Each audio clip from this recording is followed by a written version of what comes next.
This is Pet Life Radio. Let's talk pets.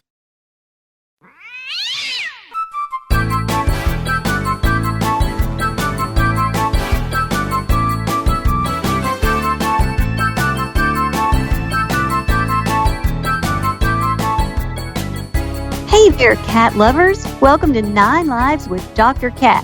I'm your host, Dr. Catherine Prim, and I'm a small animal veterinarian and dyed-in-the-wool cat lover. Today, I really have an important episode. I want to talk about viral headlines. Not just viral in the sense that people share it and talk about it and maybe even panic about it, but also in the sense that the headlines are about viruses. So I have with me a special guest today, Dr. Jason Stull. Now, Dr. Stull is a veterinarian.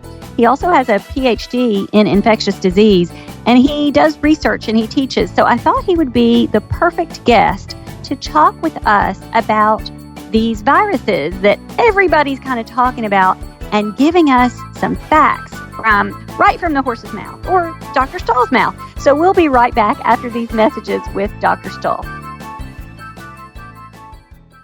Dr. Cat here again. So I wanted to tell you something about my cat Scamper. He's kind of become famous. People ask me about Scamper, but Scamper does this sort of annoying thing where when I act like I'm really interested in petting Scamper, that's when he decides to leave. And that's sort of a cat thing, I guess. But yeah, walking up to Scamper's got to think of it on his own. It's got to be his idea to play with me. But that's all stuff I can live with, because what I can't deal with is a smelly litter box, which is really, really unacceptable. So I use Arm & Hammer Clump and Seal. It clumps really tight around the odor and it destroys it for 7 days. A 7-day odor-free home guaranteed, because an odor-free home is a happy home. Arm & Hammer, more power to you. Let's Talk Pets on PetLifeRadio.com.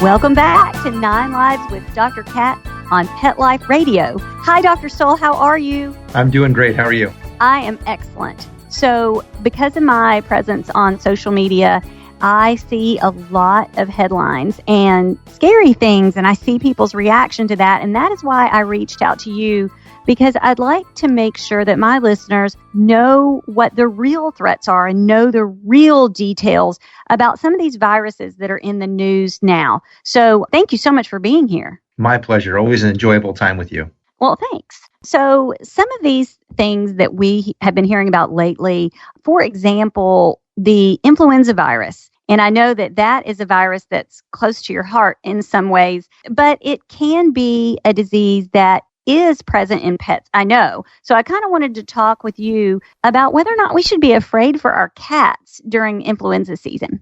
It's a great question. And influenza has been a challenge, or flu has been a challenge in human health for a long time. There's been very, very large, what they call pandemics, where many, many people across the world have gotten sick. And the flu virus is really challenging because it changes very, very fast. And each year we potentially get a slightly new or even a very, very different virus that affects people. And so what has happened in the years is that there are some human viruses that are flu viruses that can affect cats. This has happened in the past. Sometimes they are just from birds and, for instance, don't get into the human population.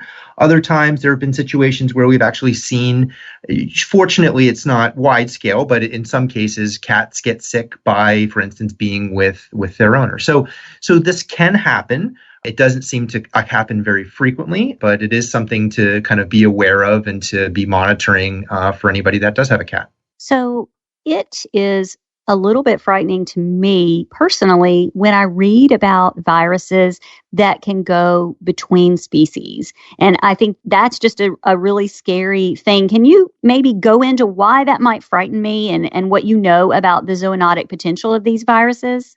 Well, you're smart to be frightened. I think we have to gauge that level of being worried. So I think appropriate is to be kind of vigilant in the sense that as pet owners, we have to recognize that it's not just viruses. There's many of the bacteria, many of the different diseases that we have as people can be transmitted either to our animals or from our animals. In fact, over 50% of infectious diseases that we get as people can be transmitted from some type of animal. So I think most pet owners don't recognize that.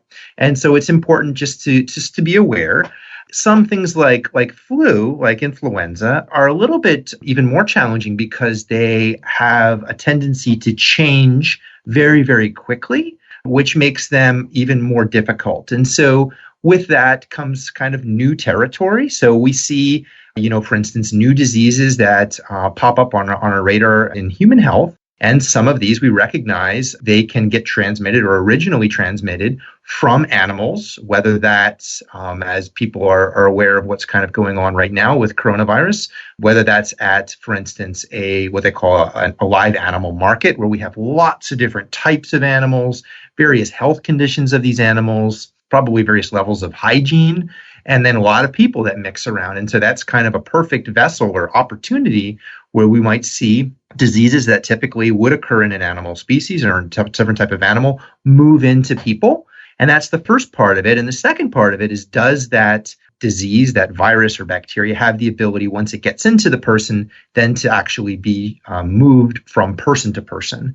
And so those are the pieces that generally come together. And one of the, reasons that I think we oftentimes get a little bit worried about this is, yes, it does, there are diseases that can be transmitted, but these animals, they're part of our families. We have very, very close relationships with our animals, especially in North America.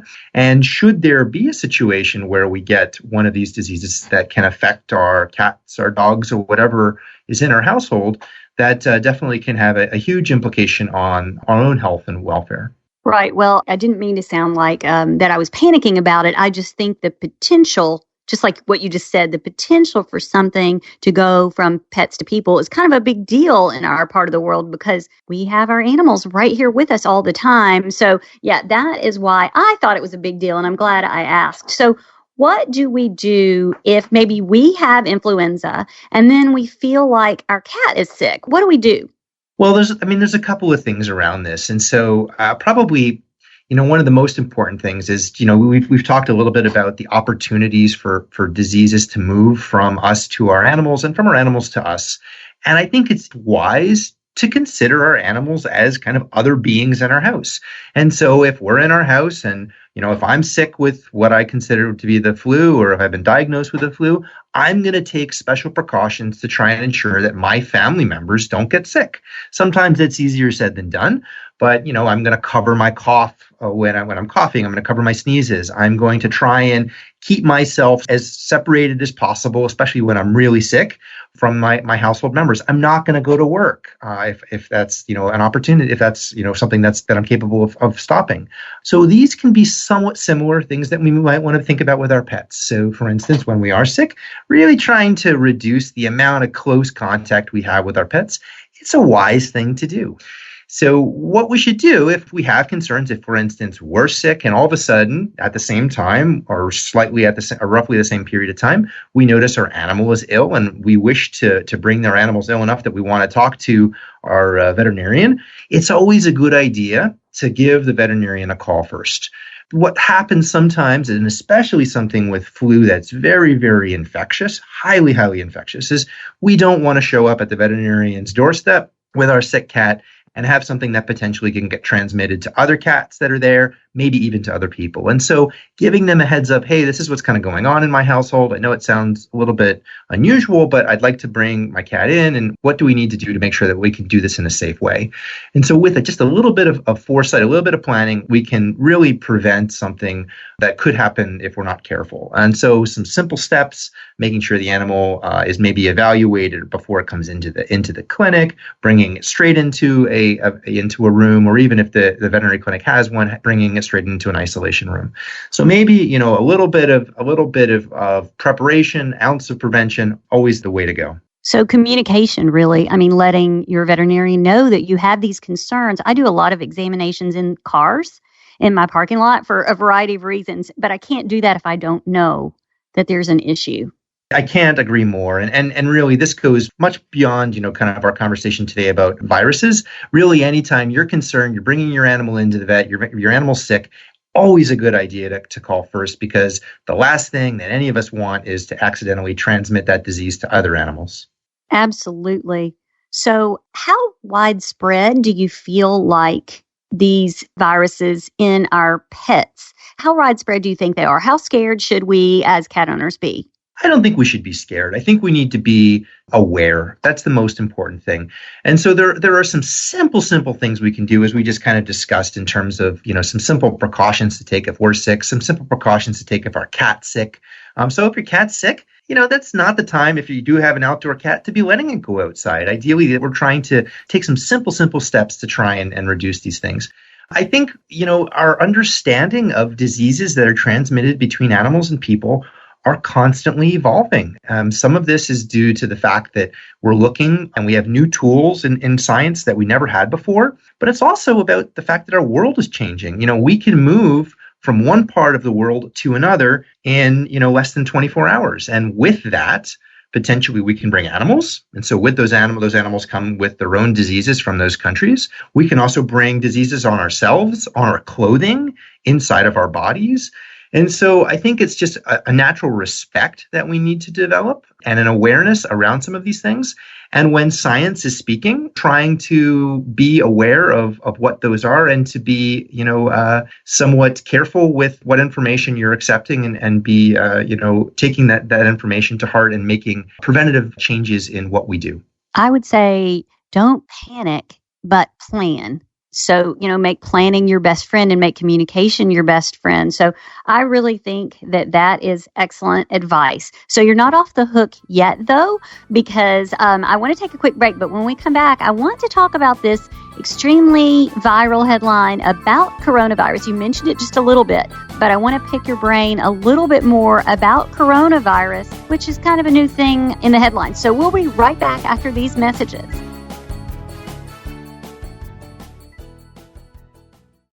So now I've got this pack of 4 Shar-Pei rescue dogs.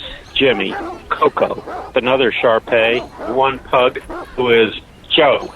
I have stuck with the Dinovite for, oh my goodness, probably 5-6 years. DINOVITE.com. People remark on really how well my dogs look, what beautiful coats they've got. I tell them, yep, they get a regular diet of Dinovite with every meal. Dinovite is nutrition. All I have to do is say dog food. It's a pandemonium. They can be half asleep, and they're up and thrilled. She just looks that bowl squeaky clean. You don't need to wait until a problem presents itself. It's far better to keep the dog happy and healthy at all times. Dinovite for life. You won't believe how happy your dog will be. People do ask how they get Dinovite. I tell them I get my Dinovite from DINOVITE.com. Let's talk pets Let's talk pets on Pet Life Radio. Pet Life Radio. PetLifeRadio.com.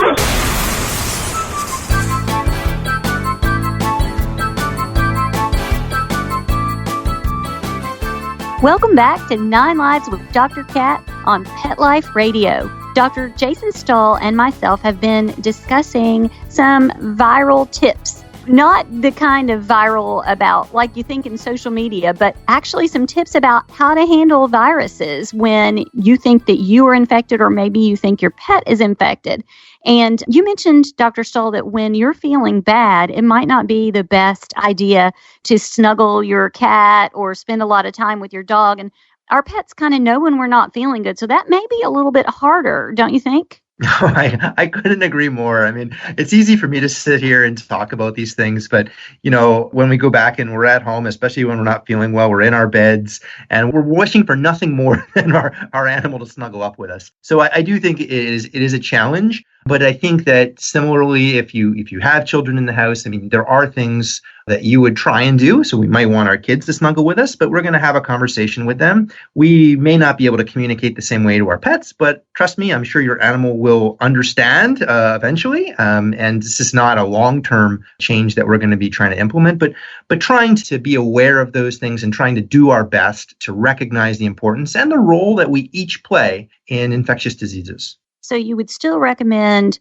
washing hands and coughing or sneezing into your arm. I mean, all of those things. Can we go over those tips too, again, real quick? Absolutely. I mean, there's simple things that if we do a good job with these, we can make a dramatic impact on our own health, the health of our pets, health of other people in our house. And those are pretty simple. So one, when we're not feeling well, we should really try and not be going to work, not be going to public places. Really, really important. Number two, as you said, hand washing is key. We have all these very expensive things that we can do, for instance, in human healthcare and veterinary healthcare. Probably the most important thing that we do is wash our hands. So that can either be using soap and water, it can be using an alcohol-based hand sanitizer. The more, the better when you're feeling ill.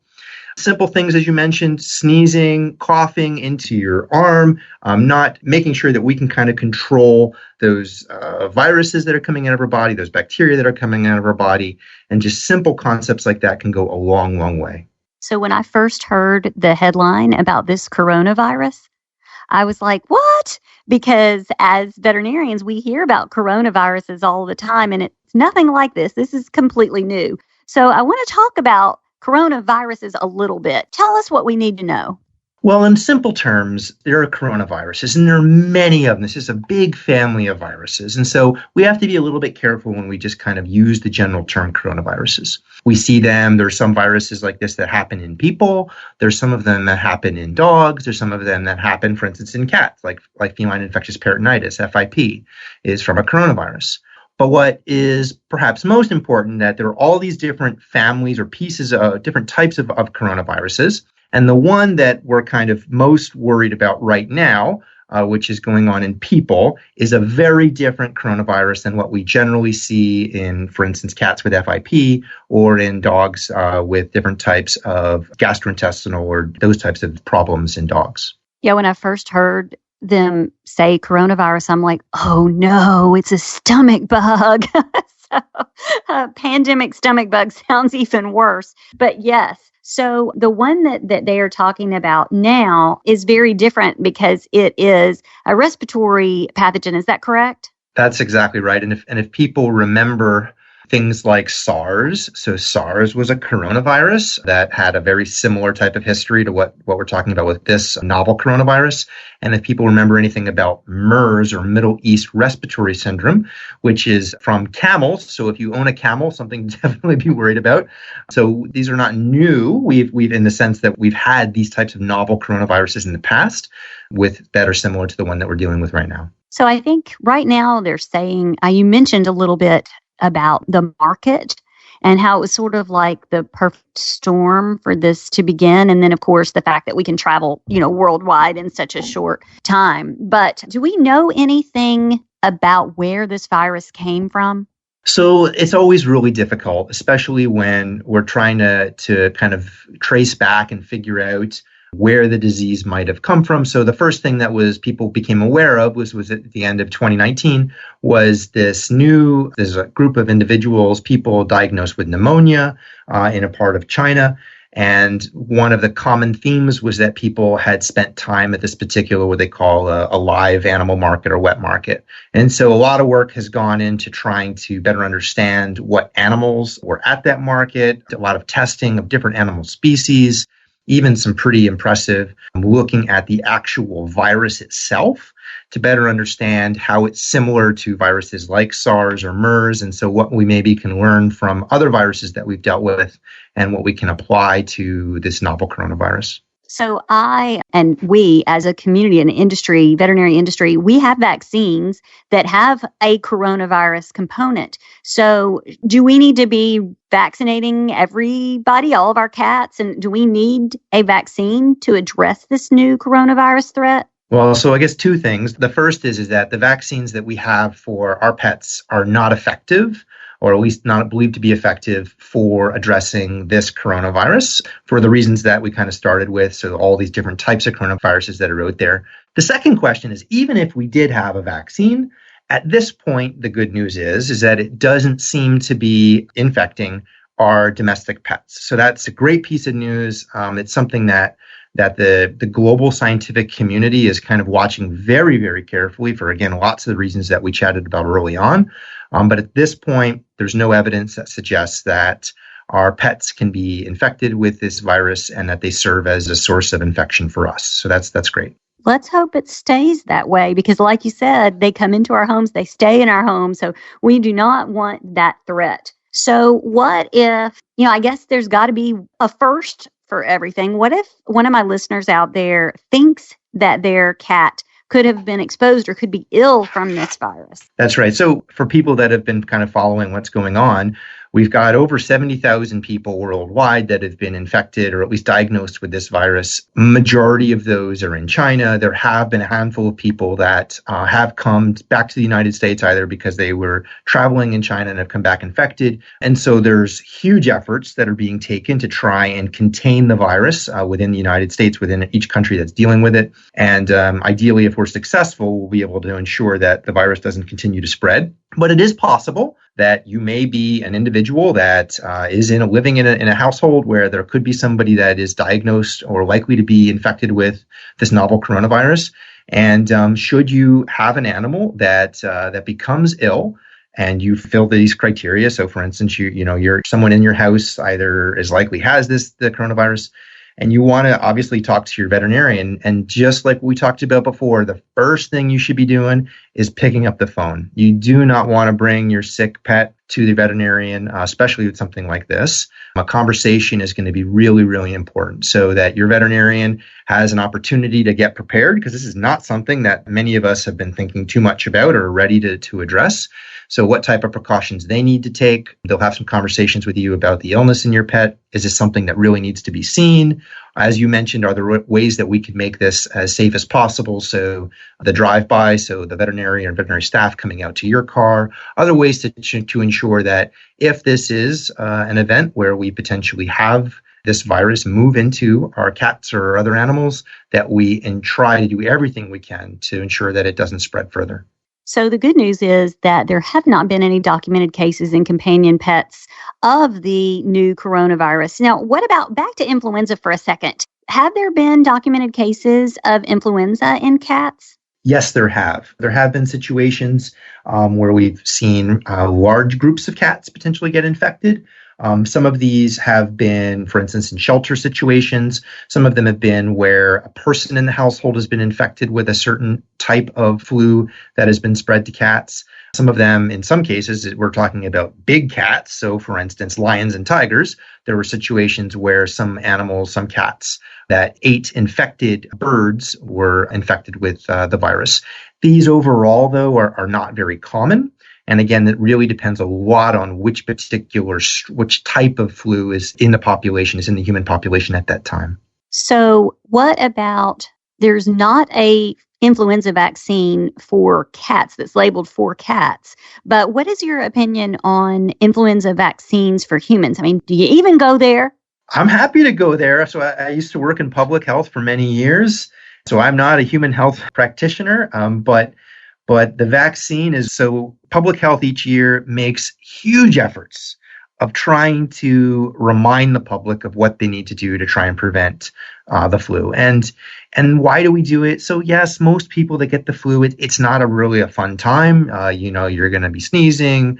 You're not going to feel very well. You may have a fever. But we have to remember that there are thousands of people each year in the United States that die from the flu. So this is not something to take lightly. And some of the recommendations are all the things that we've already mentioned in terms of not going to work and covering your cough and all that kind of stuff. But a big one and an important preventative measure is vaccination. And so for people that should definitely consider the vaccine against the flu. And as people know, the flu virus changes each year. And so therefore we need a new vaccine each year. And especially important for people that have young children or elderly people in the household or have frequent contact with these individuals.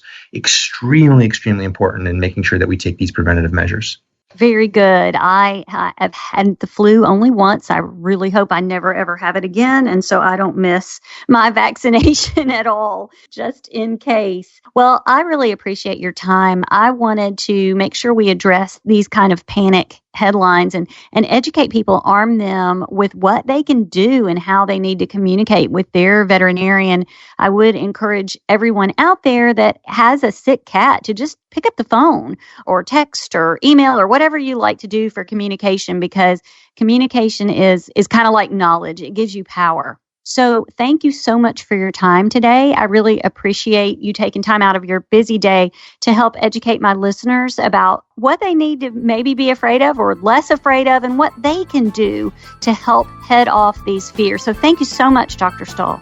Anytime. A true pleasure. So I'd also, of course, like to thank my amazing producer, Mark Winter, because without him, 9 Lives with Dr. Cat would not be a thing. So I want all my listeners to go out and have a perfect day. Let's Talk Pets, every week on demand, only on PetLifeRadio.com.